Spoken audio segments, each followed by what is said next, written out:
we have to understand is that we have been programmed by the TV and social media to have our longest horizon be like a year from now.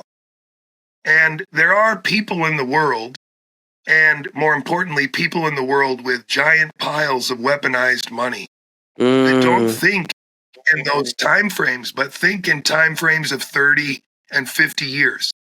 And those people, like the Rockefellers and all the other big names, that's how you think if your family has been around for 5 generations with a weaponized pile of money that they can influence people with.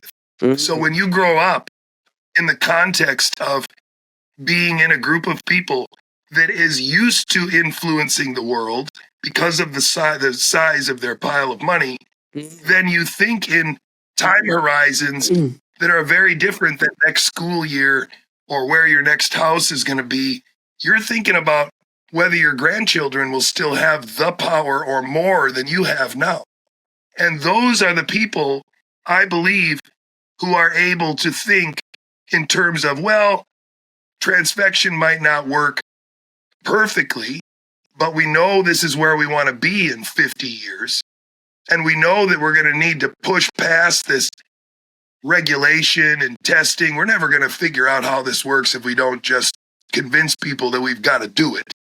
And so over many, many meetings and many, many years, they have conscripted various people who, because of comfort or fame or fortune or prestige, have decided to take part in this idea, because as long as my family makes it to the next stage, I guess that's the way everybody's playing it.